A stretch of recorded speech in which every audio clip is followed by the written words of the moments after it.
I met her on a Tuesday that smelled like rain and oil paint. The kind of day where everything looks half-finished. Puddles on the pavement, muted light through fogged windows, people walking too fast because they don't want to think. I wasn't supposed to be in that part of town. I was killing time between freelance gigs, wandering with my camera slung around my neck, pretending that looking at things counted as purpose. That's when I saw the sign, Restoration Studio, private appointments only. Inside, it smelled like varnish and dust. Paintings leaned against the walls, faces half erased by time. And in the middle of it all, she stood, sleeves rolled up, latex gloves on, steady as if the rest of the world didn't exist. Elena. She looked up, squinting at me like I'd stepped into the wrong scene of her life. Maybe I had. Her hair was tied back, a streak of silver catching the light, and there was a smudge of blue paint on her wrist. I remember thinking she didn't look like someone trying to be younger. She looked like someone who'd already lived through all the versions of herself and made peace with the one that stayed. "You're not here for a restoration, are you?" she asked. I shook my head, lifting my camera like an excuse. Taking photos of old storefronts. Thought this one looked interesting. A pause, the kind that lasts longer than it should. Then a faint smile. "Well, you found the oldest thing on this street. Congratulations." I don't know why I stayed. Maybe it was the tone, light, but with a quiet edge, as if she was used to being looked at for the wrong reasons. Or maybe it was how she went back to work immediately, the brush gliding over the canvas, her hand trembling ever so slightly when she thought no one saw. She talked a little about pigments, cracked varnish, the patience it takes to bring something faded back to life. I listened, nodding too much, saying too little. That imbalance hung between us. She spoke in details, I in silences. At one point, a piece of dust drifted onto her work. I instinctively reached out to blow it away, but stopped mid-motion. Our hands almost brushed, close enough to feel warmth, far enough for the air between us to change temperature. She looked up, not startled, but still. "You shouldn't touch," she said softly. "I wasn't going to," I lied. Her eyes stayed on me for a moment too long. Then she laughed under her breath, short, low, unguarded. "Photographers," she murmured, "always wanting to fix what's already breaking." I wanted to say something clever. I didn't. Instead, I watched her work until the daylight turned copper and the rain started tapping against the window like fingers on a table. When I finally said goodbye, she just nodded without looking up, as if people leaving was something she had trained herself not to flinch at. Outside, the air smelled heavier, electric almost. I looked through the window once more. She was still there, her hands steady again, her reflection blurred by the rain. Later that night, I went through the photos on my camera. I hadn't realized I'd taken one through the glass, a frame where her face was half shadowed, half light. Imperfect. Real. I should have deleted it.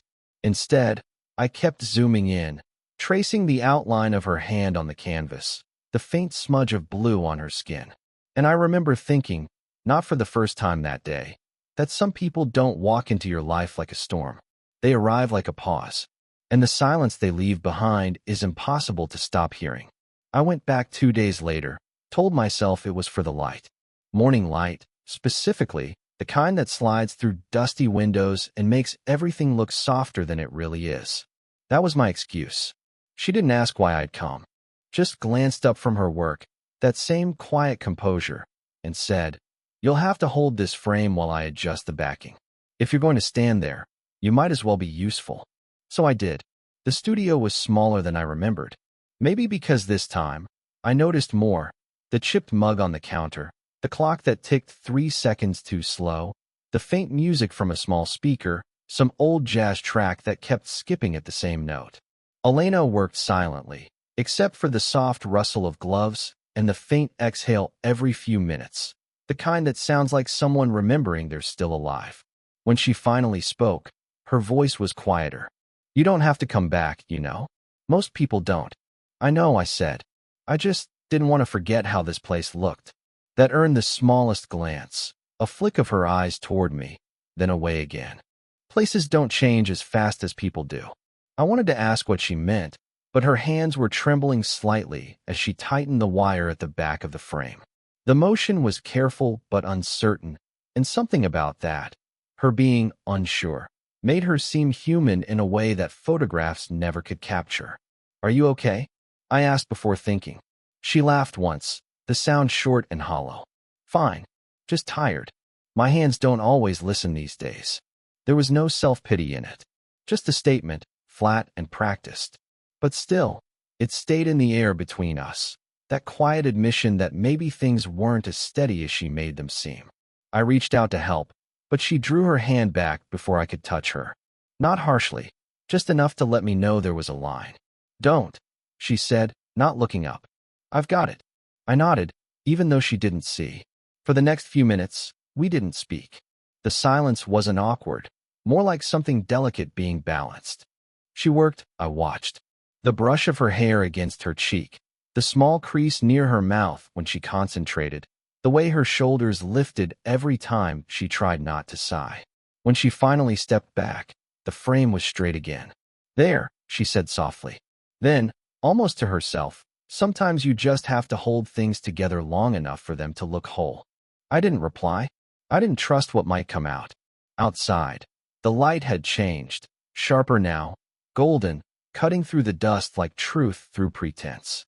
She walked me to the door, and for a second, her hand brushed mine, accidental, hesitant, but real. Neither of us moved to pull away, and maybe it meant nothing. But I remember thinking, if she had asked me to stay right then, I would have. It was raining again, heavier this time, the kind that made the whole city hum under it.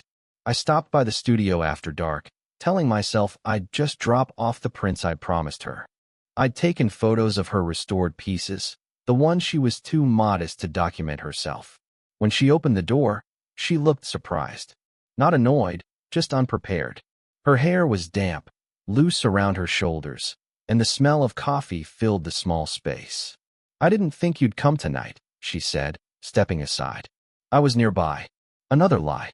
She nodded, wrapping her cardigan tighter. The studio felt different at night, smaller, more intimate.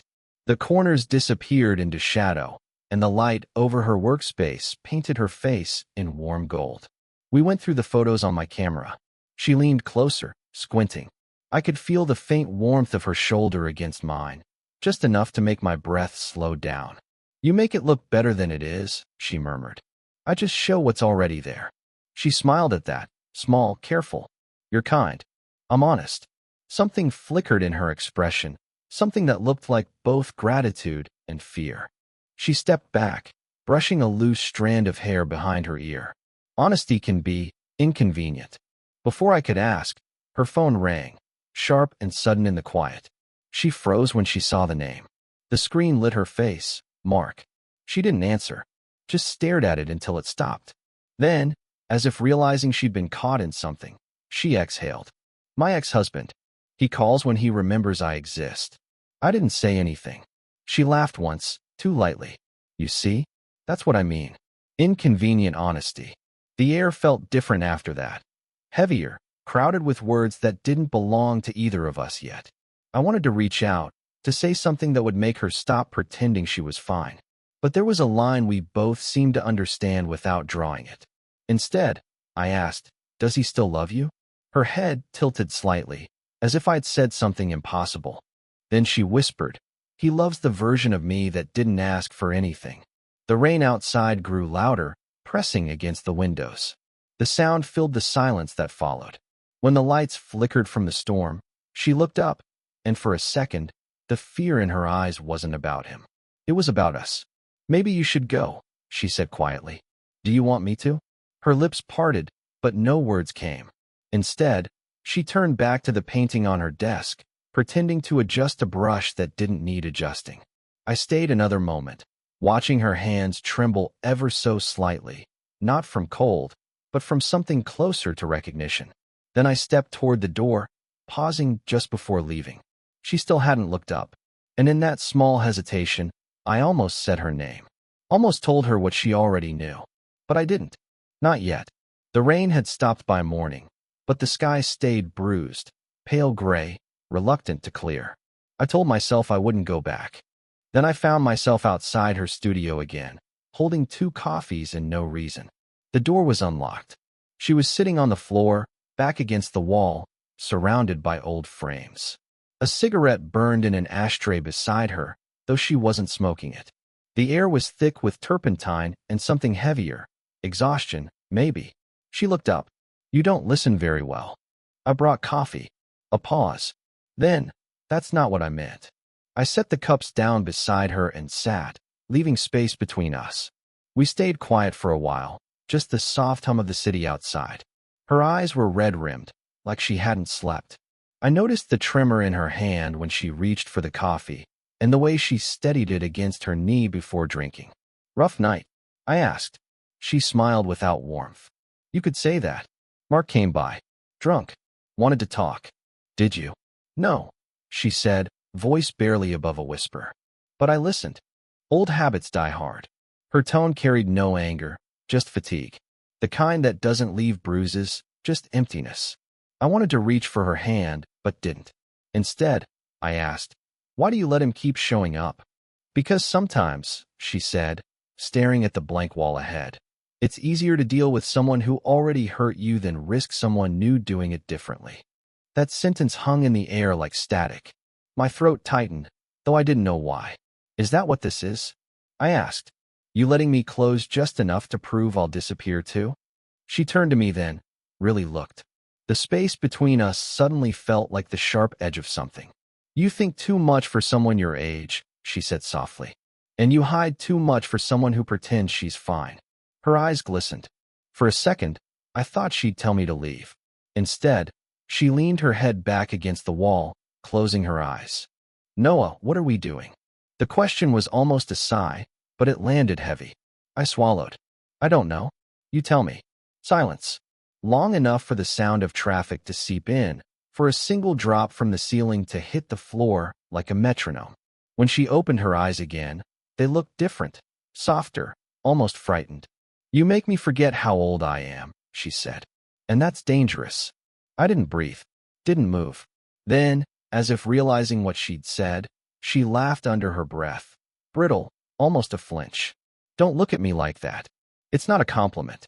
She stood, smoothing her skirt, trying to reclaim the calm she'd lost. But before turning away, she whispered, more to herself than to me. People like me don't get to start over. We just learn how to live with what almost was. A week passed before I saw her again. No messages. No excuses. Just quiet. The kind that settles into your chest and grows heavier by the day. When I finally went back to the studio, the door was locked. The note taped to the glass was short, written in neat, looping letters, gone for a few days. Don't wait. I waited anyway. On the 4th day, she called. Her voice was softer than I remembered. I'm back, she said. There's something I need to return to you. When I arrived, she was sitting at her desk, an envelope in front of her. She didn't look up when I came in. You took this, she said, sliding the envelope across the table. That night it rained. Inside was the photo, the one I'd taken through the glass. Her reflection blurred in the rain. I hadn't shown it to anyone. I didn't even know she'd seen it. I found it on your portfolio site, she said quietly. Hidden, but still there.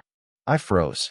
I didn't mean to. I know, she interrupted, voice thin. You weren't trying to expose me. You were trying to remember me. The way she said it, remember me, made my stomach tighten. She reached for something else, a small photo tucked beneath a pile of brushes. He took one just like it, she murmured, holding it up. Years ago. It was an old Polaroid.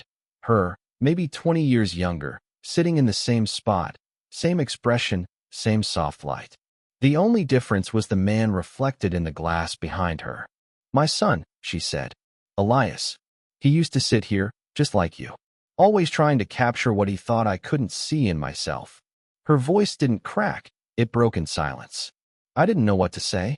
The resemblance was there, faint, haunting. The same kind of searching in his eyes that she must have seen in mine. He died when he was 24, she continued. A car accident. He was on his way to show me a new project. I told him not to drive in the rain. The words hung in the air, fragile and unbearable. I see pieces of him in you sometimes, she said, barely audible. And that terrifies me. I felt my chest tighten. The space between us, once magnetic, now felt sacred, untouchable. Elena, I whispered. She shook her head. You don't have to say anything. I just needed you to know. So you'll understand why I hesitate. Why I pull away. I nodded, unable to meet her eyes. She reached across the table, brushing her fingers over the edge of the photo. You didn't do anything wrong, she said. You just reminded me what it feels like to lose something I wasn't ready to lose again. When I finally looked up, her hand was still there, resting close enough to touch, but I didn't. Because for the first time, I understood. It wasn't desire holding us together. It was grief, wearing the disguise of something almost beautiful. I didn't go back for days. Not because I didn't want to, but because I didn't know how. After what she told me, everything felt different. The air between us had shaped now, like a fragile thread pulled too tight. When I finally walked back into the studio, she didn't look surprised. Almost like she'd been expecting it, the way you expect a wave to return to shore even after it breaks. She was sitting by the window, the same place where I'd first seen her months ago. A new canvas leaned against the wall, something half-finished, softer than her usual work. You came back, she said. I wasn't sure if I should. I wasn't sure if I wanted you to. That earned a faint smile from both of us, small, real, tired. I sat across from her, and for a long while, neither of us said anything. The only sound was the wind slipping through the cracked window and the rhythmic scratch of her pencil against the canvas. I thought a lot about what you said, I murmured finally. About Elias. About how I reminded you of him. Her pencil stilled. I'm not him, I said softly. She nodded. I know, but I also don't want to be a shadow you're afraid to look at. She set the pencil down, folded her hands in her lap. You're not. You never were. It was the way she said it, with a kind of resignation that didn't sound sad anymore, just true. I used to think, she went on, that loving anyone again, in any way, would mean betraying what I already lost. But maybe that's not how it works. Maybe it's just remembering differently. Her words weren't an invitation, but they were something close. The light outside shifted, turning the room gold. I reached out, hesitated, and this time, she didn't move away. My fingers brushed hers, tentative at first, like testing a bridge to see if it could hold weight. It did. She didn't look at me, just whispered. You make the silence feel full. I didn't know what to say to that, so I didn't say anything. I just sat there, our hands resting together on the wooden table. Nothing more, nothing less. Outside, a seagull cried somewhere over the sea, and the wind carried in the scent of rain again. Everything around us felt still, suspended, as if the world had briefly decided to give us a moment to exist without explanation. Eventually, she leaned her forehead against the back of my hand. Not a kiss, not a gesture meant to mean more than it did. Just presence. When she finally spoke, it was almost a sigh. No more pretending, Noah. Whatever this is, let's not name it. I nodded, because she was right. Naming it would have broken it. So we stayed there, in that small room filled with unfinished paintings and ghosts, holding on to the quiet we'd both spent years trying to survive. And for the first time, it felt like enough. It's been almost a year since the last time I saw her. Not by accident, by quiet agreement. She was leaving the city for a residency on the coast, a long-term restoration project. She didn't ask me to visit, and I didn't promise to. Some goodbyes don't need ceremony. They just need honesty. Sometimes I still walk past her old studio. The doors painted over now, the glass replaced, no trace of her name left. But if the light hits just right, I swear I can still see a faint outline of where the letters used to be, like the ghost of a signature that refuses to fade. I think about her most in ordinary moments. When I'm editing photos late at night, when the rain comes without warning, when I catch the smell of turpentine on an old brush. It's not longing exactly. More like a pulse, proof that something once lived here, inside me. Back then, I thought love had to mean wanting, needing, holding. But with her, I learned that sometimes love is what happens when you don't. When you stay still instead of crossing the distance. When you let silence say what words would only ruin. She taught me that beauty isn't in perfection, it's in endurance. In how something cracked can still hold light. and how you can lose people and still find ways to keep listening to their echoes without mistaking them for ghosts. I didn't fall in love with her the way I expected to. There was no confession, no promise. Just small, human moments. A shared coffee, a hand that didn't pull away, a truth spoken too softly to take back. Those moments didn't vanish when she left. They became part of how I see things now. Through the grain, through the flaws, through the quiet. The last time we spoke, she said, "You'll understand one day. Some connections don't ask to be continued. They just ask to be remembered kindly." And I do. Every time I frame a shot or notice a crack in the light, I remember her voice. Low, steady, imperfect in all the right ways. People ask sometimes why I take photos of broken things, chipped windows, rusted gates, peeling walls. I tell them it's because everything that's ever been touched carries a story. Some are finished, some aren't meant to be. But if you look closely enough, you can see where someone once tried to make it whole again. That's what Elena was to me. Not the love I chased, but the lesson I didn't know I needed. And maybe that's what growing up really is. Learning to let beauty exist without demanding it stay. If you've ever met someone who changed the way you see, not love, not life, but yourself, leave a small cloud with rain in the comments. Maybe that's how we keep those people alive, not by holding on, but by remembering them every time it rains.